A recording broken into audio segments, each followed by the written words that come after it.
The RAV4 is crossover royalty. It sits atop its competitors in sales, and like a true king, many would argue that its bloodline is the biggest reason behind its success. Today, we'll drive a new and used one and evaluate its attributes to answer the big question: does the RAV4 deserve its crown? I would put my money on 2024 being the last year of this generation. Despite that, the RAV4 remains a highly competitive vehicle for a variety of reasons. One big differentiating factor is the versatility. This is packaged well. So the cargo area is a giant box. It's tall, it's wide, and it's long. I mean, even me at 6'3", I could sleep in the back of this. The back seat is equally as cavernous. I would also give this a nod for its ease of use. Not only because we have a bunch of analog controls, big chunky dials and buttons for basically everything, but we also have a very straightforward infotainment system. The visibility is good. It's fairly easy to maneuver around town or a windy back road. And it's not fun in the slightest, and it's also, not super light on its toes, but this remains confident. The steering is well weighted, so it comes off as substantial. It's a controlled, comfortable car on a bad or twisty road. There may be smoother crossovers, but few are as forgiving. Well, this mainly just goes for the hybrid model. It's also highly efficient and powerful. It has no problem getting 38 miles per gallon, and it's capable of a 0 to 60 in the low 7-second range. The passing power is there, low speed performance is good and feels fairly natural due to its eCVT, which actually uses an electric motor to change the ratio and a planetary gear set, making for a brief reaction time without the unnatural tendencies of your more traditional continuously variable transmissions. Now, at the base of either one of these, you're going to find a naturally aspirated 2.5 liter direct and port fuel injected inline 4. The hybrids actually get different pistons, cams, and a modified Atkinson cycle to further improve efficiency. All-wheel drive is standard with the hybrid models too, and unlike the normal RAVs, the rear axle is powered by an electric motor. There's no driveline connecting the front and rear. The plug-in Prime models are extremely hard to find, but provide a big boost in electric power, resulting in a V6 muscle car embarrassing mid 5-second 0 to 60, while providing an excellent 42-mile EV range. I should mention the non-hybrids still provide respectable performance for their class and good efficiency. It's just overshadowed by the more expensive hybrid. Another thing that definitely contributes to the success of the RAV4 is its configurability. There are an ungodly amount of different ways you can spec these things, and while it may be hard to find certain ones, the fact that you can get several different types of off-road variants, even in the hybrid like the Woodland trim I'm driving right now, is great to see. You can also get more sporty looking ones, but for the most part these are all surface level or just minor changes so that the RAV4 can better suit your lifestyle. You're not buying a RAV4 because you're an off-road fanatic, and you're also not buying one of these if you're an unhinged maniac wanting to tear up a twisty road. Think of it like a disingenuous skater girl. She can stand on the board, maybe even do a trick, but in all reality, it's about the image, and if you want the authentic thing, you're gonna have to make some more sacrifices. And the RAV4 isn't really about that. It's a car that's supposed to be everything to everyone. That kind of vehicle tends to be devoid of real personality. While on the topic of downsides, the steering, again, nicely weighted, but it's vague. While the build quality itself is respectable, the material choice and sea of dark black plastics, especially on the lower trims, doesn't do a good job of selling itself.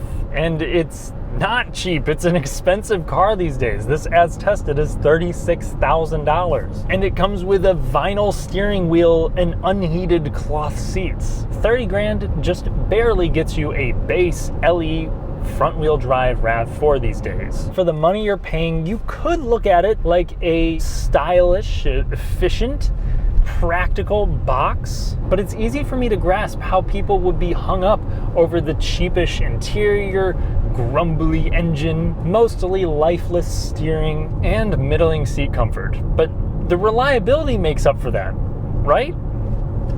Now I'm behind the wheel of a 2021 RAV4 with 70,000 miles. And from everything that I can notice, there's nothing wrong. The steering is just as numb as it was from the factory, there's no noise coming from the suspension, and it's just as comfortable as a new one over an appalling road. There's no odd vibrations. The transmission works seamlessly. 70,000 miles isn't a whole lot, but I'm impressed nonetheless. Briefly, I'd like to thank the kind folks over at Royal South Toyota in Bloomington, Indiana for letting me test drive this used example and for answering my questions on common issues with honesty. If you're in the market, check them out. The interior is also held up remarkably well. Obviously, how the previous owner treated this vehicle is crucial, but I'm also hearing very minimal amounts of rattles and creaks. Some are present, but they're pretty minor. And everything feels basically factory new. Toyota's A25A inline 4 was first used in 2017, and it's not the source of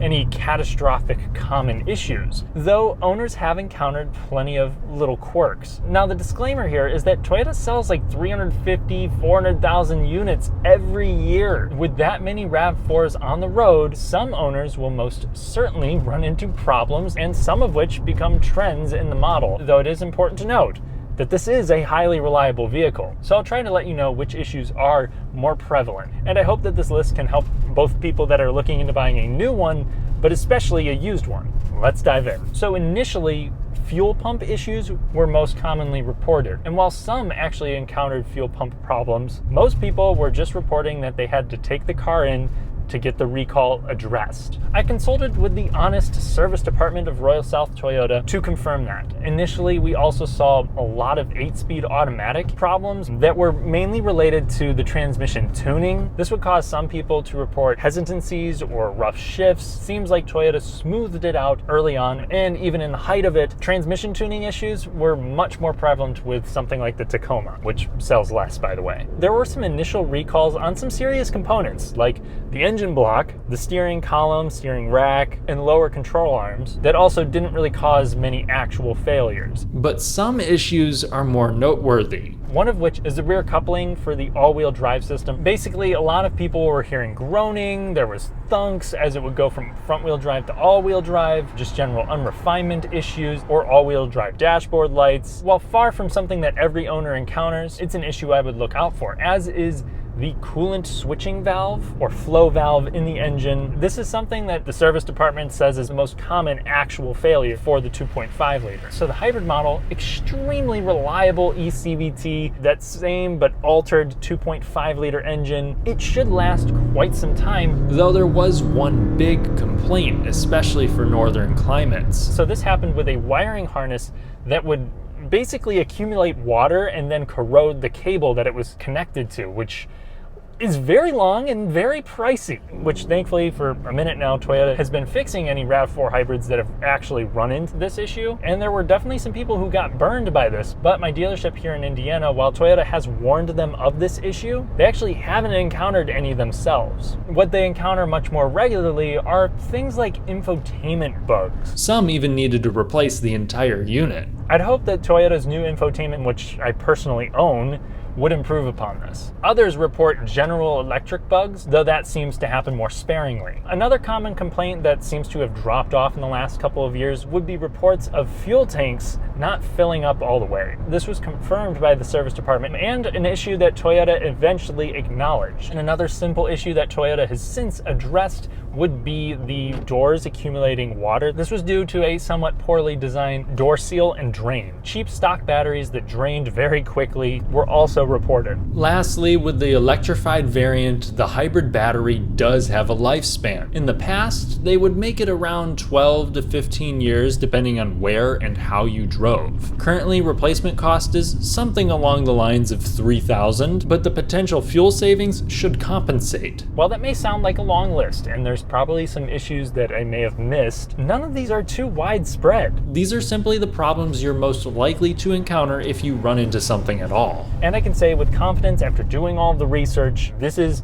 among the most, if not the most reliable SUV in the segment. But even though I highly value longevity, the RAV4 isn't my personal favorite. So I want to go over some things that I hope Toyota brings to the table for the next generation RAV4. So I recently got done driving the Prius for a week, and what I like the most about it is that it doesn't have just that surface level personality. It is a genuinely enjoyable car to drive with authentic style and somewhat of a wow factor, while retaining its comfort levels and insane efficiency. I would really love the RAV4 to borrow some of that design language and philosophy. If they could take this steering and add a little bit of feedback to it, reduce body roll to make it more direct, and make it feel a little bit more tight on center. Now granted, this still drives pretty well, but if they actually want to appeal more to the emotional side of car buying, I think those things could do it. And it shouldn't come at the cost of versatility either, something that they desperately need to retain. They cannot do what the Prius did and cut that short. I also hope that they keep the big analog controls, whether it be dials or toggles. I think the physicality of it makes this feel more like an SUV. It could also use seats that have a little bit more support, specifically for the thigh region. A little bit of attention there would go long ways. We could also maybe have a little bit more insulation, make it less noisy, something it's not too awful at. Maybe it would be overkill, but an all-wheel drive system revamp would boost the off-road or sporting appeal. Maybe give it some love like they did with the GR Corolla, which also is still a front-based system, but can send up to 70% of torque to the rear wheels. With the torque vectoring diff, this could be a really capable little SUV, because I've seen what the GR Corolla can do on slip tests, and after owning one myself and driving it through the winter, I was thoroughly impressed. And the most important thing they can do is either try to reel in dealer markups or improve the supply chain, because if dealers have more supply, then they'll be more so forced to compete with one another, and that should drop prices down, because for the hybrid and especially the Prime, we're still seeing some markups that can become insane depending on what region you're in. Which is an unfortunate stain on a vehicle that is otherwise known as the king of sensibility, and the current gen has earned that title. It's not my personal favorite in the class, but I'm not buying an SUV. The people that are tend to value versatility, a forgiving ride, low running cost, style, and ease of use, all of which the RAV4 provides. Thanks for watching. If you enjoyed the video, then leave a thumbs up to help me sneak into the YouTube algorithm. Subscribe and hit the notification bell for more fun, detailed car content without fluff, and check out my Patreon for an additional podcast. I'll catch you in the next one.